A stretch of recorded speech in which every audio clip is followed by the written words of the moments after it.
Olá pessoal, tudo bem? Eu sou o professor Alberto Veras e o tema da nossa aula de hoje é a posse. Se você estudou no nosso material de apoio e o Código Civil, pode se perguntar, não tem posse na lista do artigo 1225 e os direitos reais são taxativos, então por que estudá-la? A posse ganhou muita força no ordenamento devido à função social da propriedade, pois a posse exterioriza a propriedade, dando indícios que o sujeito é proprietário da coisa.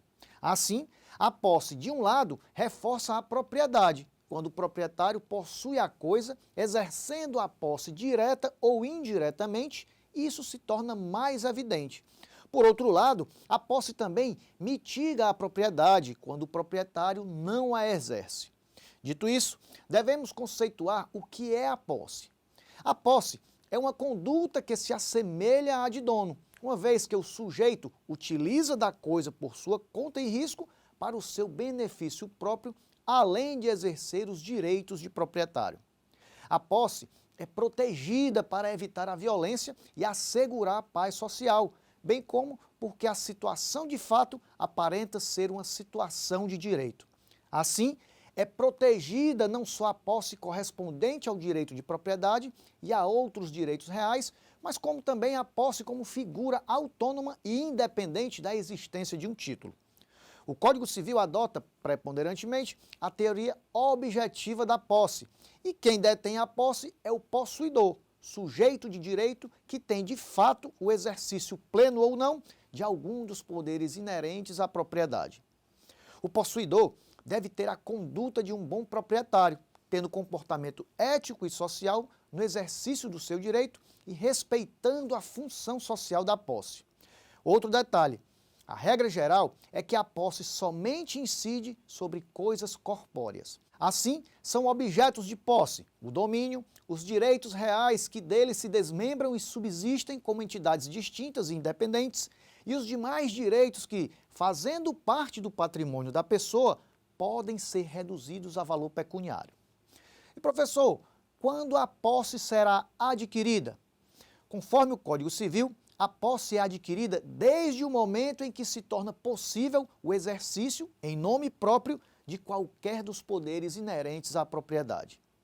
A aquisição pode concretizar-se, portanto, por qualquer dos modos de aquisição em geral, como, por exemplo, a apreensão, o constituto possessório e qualquer outro ato ou negócio jurídico, especialmente a tradição, que pode ser real, simbólica e ficta.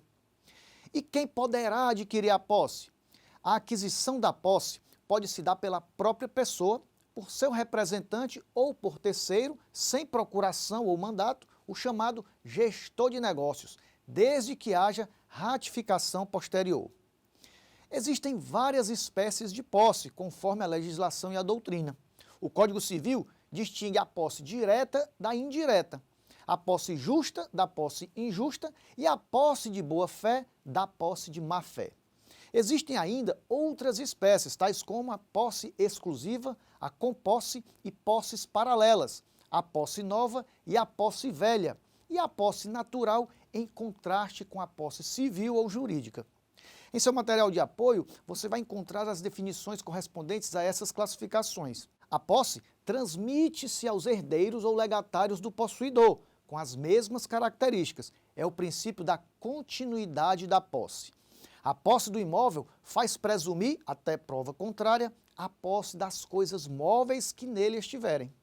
E fiquem atentos, os atos de mera permissão ou tolerância não induzem posse, assim como não autoriza a sua aquisição os atos violentos ou clandestinos, senão depois de cessar a violência ou a clandestinidade.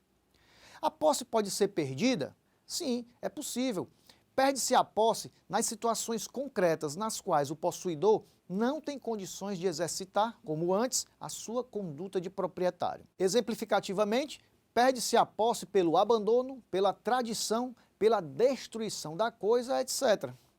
É apontando esses exemplos, então, que nós concluímos aqui a nossa aula de hoje. Você vai encontrar os detalhes relativos ao tema da posse no seu material didático disponibilizado lá na sua área do aluno. Então, bons estudos e até o nosso próximo encontro.